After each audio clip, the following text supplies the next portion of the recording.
No puedo decirte si comprar o no acciones ahora en general. Creo que es importante que ahorres dinero, ya sabes, y si lo pones en el mercado de valores o no, no creo que sea terriblemente importante. Creo que si te interesan las acciones deberías comprar, ya sabes, y si tienes un poco de capital deberías comprar unas cuantas.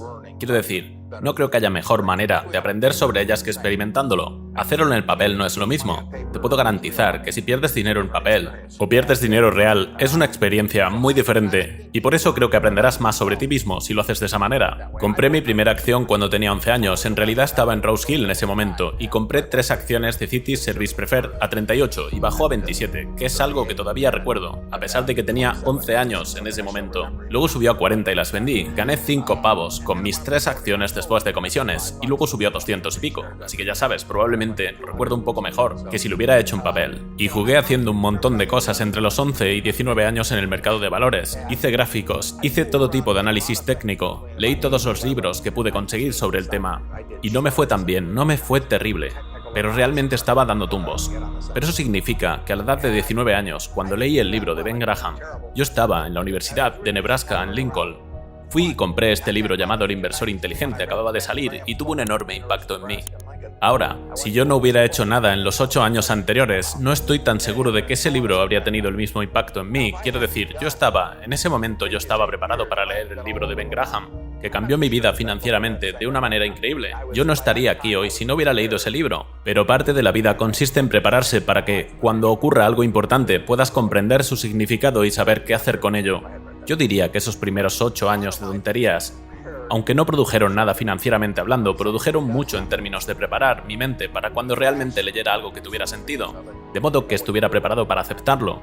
Luego volví a Columbia para estudiar con Graham, y gracias a la lectura de ese libro surgieron todo tipo de cosas. Yo te animaría, si estás interesado en el campo, a hacer algunas cosas. Seguiría intentando que fuera lo más inteligente posible. Intentaría ceñirme a las cosas, a los negocios que creía entender. Seguiría sacando esa hoja de papel y escribiría, hago esto porque sí. Y pondría a prueba mi razonamiento.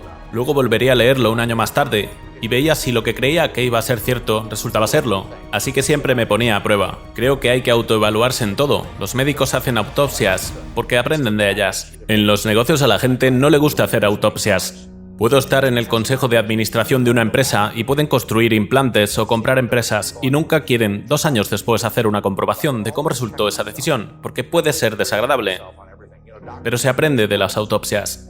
Y no se quiere aprender. Es mucho mejor aprender de los errores ajenos que de los propios. Pero también hay que aprender de algunos propios. Y el momento de hacerlo es cuando se es joven. Creo que el país en su conjunto está bastante bien preparado para el futuro. Eso no significa que yo adoptaría todas las políticas que tienen, pero creo que tenemos una sociedad enormemente rica, y que se hará más rica.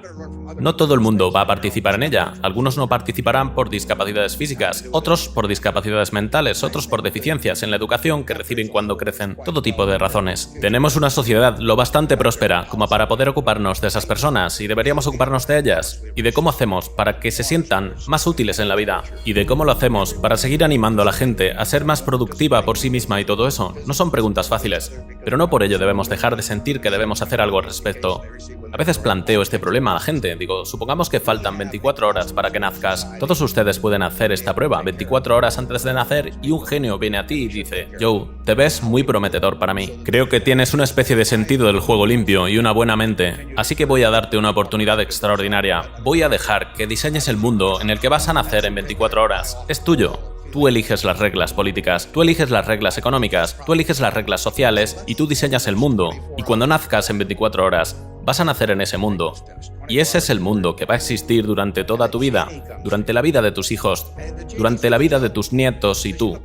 ¿Que has oído algunos de estos chistes de genios en el pasado? Dirías, ¿cuál es el truco? El genio dijo, bueno, es una trampa muy pequeña. Le dije, cuando nazcas dentro de 24 horas, vas a emerger en este mundo que tú has diseñado. Pero lo que no sabes es si vas a nacer negro o blanco, hombre o mujer, rico o pobre, brillante o tonto, sano o enfermo, en Estados Unidos o en Afganistán. Lo único que sabes es que vas a meter la mano en este barril, que ahora tiene 6.000 millones de bolas que, como sabemos, representan a una persona, a todas las personas del mundo, y vas a participar en lo que yo llamo la lotería de los ovarios.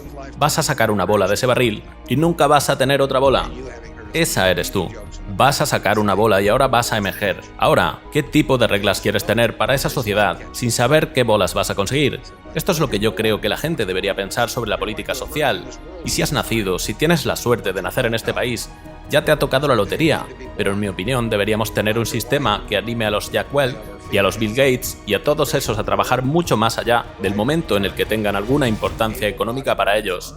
Queremos personas al mando de esos recursos que sean extremadamente capaces de estar al mando de ellos, así como avanza el nivel de vida. Así que deberíamos querer a Tom Osborne entrando en Nebraska, deberíamos querer a Bill Gates diseñando software, y no queremos mezclar esas dos cosas. No queremos tener a Bill entrando en Nebraska.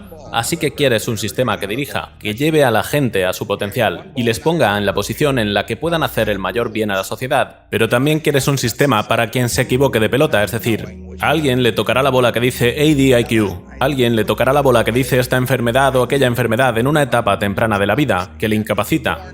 Y tenemos una sociedad lo suficientemente rica como para poder cuidar de esas personas. Creo que esta sociedad se moverá cada vez más en esa dirección. Tiene la capacidad de avanzar cada vez más en esa dirección a medida que aumentan nuestros recursos y nuestra producción, y creo que tiene la voluntad de hacerlo de manera general. Aunque, como digo, siempre ha habido muchos altibajos. No hay escasez de recursos en Estados Unidos, no hay escasez de producción.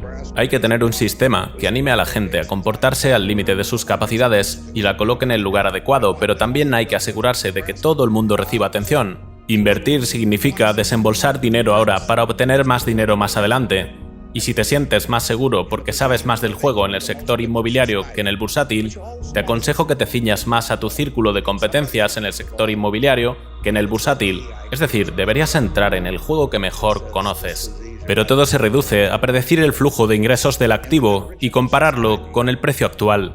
Eso es cierto si compras regalías petroleras, es cierto cualquier tipo de inversión. Yo diría que si estás en un periodo de esos 40 años en los que la inflación de media es el 3%, en lo que yo llamaría una especie de normalidad, no tienes grandes aberraciones en el mundo, a escala macro. Yo diría que el negocio medio producirá durante ese periodo algo así como el 7%, pero los inversores, eso pasaría si nadie hiciera nada. Si todos aquí nos sentamos y compramos América Corporativa juntos, compramos todas las acciones y nunca negociamos entre nosotros, nuestro grupo creo que tendría un promedio de algo así como el 7% en ese entorno en el que nada realmente cambió dramáticamente.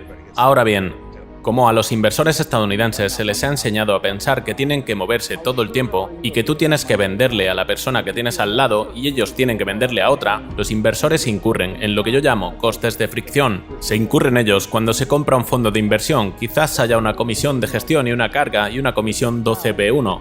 Se incurren ellos cuando se compran acciones individualmente. Hay todo tipo de costes de fricción en el sistema. Esos costes de fricción probablemente para los inversores en su conjunto ascienden a algo así como el 1% anual. Puedes mantenerlos bajos tú mismo. El coste friccional del producto Berkshire de otra persona durante 40 años ha sido prácticamente nulo. Pagaron la minúscula comisión una vez y los gastos de gestión son bajos. Así que no tiene por qué ser así, pero debido a que las acciones se ven como estar en el casino para tanta gente, el público estadounidense en su conjunto incurrirá en estos costes friccionales del 1%. Así que ese 7%, si esa fuera la cifra correcta, se convertiría en un 6% para el público estadounidense en su conjunto, y el 1% se irá a los gestores de inversiones y a los corredores de bolsa, y a la gente que vende asesoramiento y todo tipo de costes friccionales. Si lo pensamos bien, es un porcentaje bastante elevado. 1 de cada 7 sería un 14% de los beneficios de las empresas, pero esa es mi mejor estimación de lo que ocurrirá. Puedes mantener tus propios costes de fricción bajos y dejar que otro pague mucho más de los costes de fricción. Si estás en una inversión, si estás jugando en un campo de inversión y estás incurriendo en costes friccionales del 2 o 3%, piensa en lo que los operadores del día estaban incurriendo, pero estás regalando una cantidad de los resultados empresariales subyacentes que Estados Unidos logrará.